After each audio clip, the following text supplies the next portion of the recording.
10:45 p.m. Eastern Standard Time 2245 10:35 p.m. Eastern Standard Time 2235 David Monk at David Monk Trump orders flags at half-mast after Texas church shooting. pic.twitter.com Big 9 November 6, 2017 10:28 p.m. Eastern Standard Time 2228 The Associated Press is reporting from the address listed for Devin Patrick Kelly in New Braunfels. Two sheriff's vans were parked outside and police officers stood at the gate of a cattle fence surrounding the property. Law enforcement officials gathered at the property declined to comment on why they were there.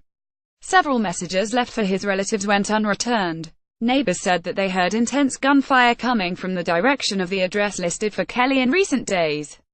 "It's really loud. At first I thought someone was blasting," said Ryan Albers, 16, who lives across the road.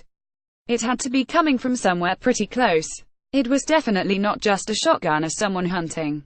It was someone using automatic weapon fire." A person matching Kelly's name and date of birth also registered in 2014 to vote in Colorado, with an address listed in Colorado Springs, home of the U.S. Air Force Academy.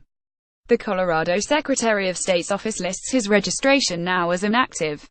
Updated at 10:38 p.m. Eastern Standard Time 10:12 p.m. Eastern Standard Time 2212 Devin Patrick Kelly named as suspect. While we are still awaiting official confirmation of the suspect's identity, multiple law enforcement sources have spoken to U.S. media naming Devin Patrick Kelly, 26, as the suspected gunman.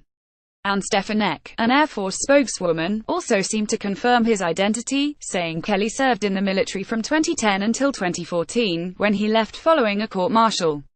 Kelly received a bad conduct discharge and 12 months in a military prison after an assault on his spouse and child. Earlier, the Pentagon confirmed Kelly served in the Air Force. Kelly reportedly lived in New Braunfels, Texas, which is about a 35-mile drive from Sutherland Springs. 9:52 p.m. Eastern Standard Time 2152 Passerby describes chasing the gunman as he fled. "We led police to him. A dramatic account of what happened outside the church has come from an interview with a passing motorist, Johnny Langendorf. He and a member of the Sutherland Springs community pursued the gunman as he fled in a car and alerted police to the chase." Langendorf told a local TV station KSAT12.com, "I pulled up to the intersection where the shooting happened. I saw two men exchanging gunfire, the other being the citizen of the community. The shooter of the church had taken off, fled in his vehicle. The other gentleman came and said we need to pursue him. And that's what I did. I just acted. I didn't know him, the community member, at all. I didn't recognize him. He was just a member of the community and he came to my vehicle in distress with his weapon." He explained very quickly what happened. "He got into the truck and I knew that it was time to go." Langendorf said the gunman had sped off, but the duo soon caught up with him. "He got a little bit of a jump on us. We were doing about 95 miles per hour down Route 539 going around traffic and everything. Eventually he came to a kind of a slowdown and after that we got within just a few feet of him and then he got off the road. He just lost control. That is when I put the vehicle in park and I was still on the phone to dispatch. The other gentleman jumped out and has his rifle drawn on him. He didn't move after that.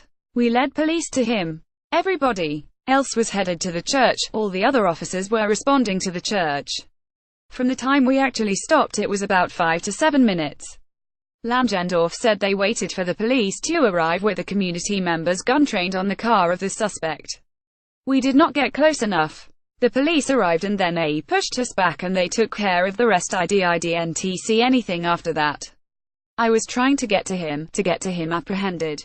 It was strictly just acting on what the right thing to do was." 9:36 p.m. Eastern Standard Time 2136 Updated at 9:36 p.m. Eastern Standard Time 9:20 p.m. Eastern Standard Time 2129 15 p.m. Eastern Standard Time 2115 Texas Attorney General "We should arm parishioners." Updated at 9:22 p.m. Eastern Standard Time 9:05 p.m. Eastern Standard Time 2105 8:54 p.m. Eastern Standard Time time 2054 Donald Trump We stand strong after shooting Donald Trump We stand strong after Texas church shooting. Video 8:50 p.m. Eastern Standard Time 2050 8:45 p.m. Eastern Standard Time 2045 8:32 p.m. Eastern Standard Time 2032 8:21 p.m. Eastern Standard Time 2021 Tom reports from Sutherland Springs a candlelit vigil was held on a patch of grass next to a post office opposite the church while friends and relatives gathered to await news of the injured at a community center a couple of blocks from the church, which remains closed off as a variety of law enforcement agencies continue to examine the scene.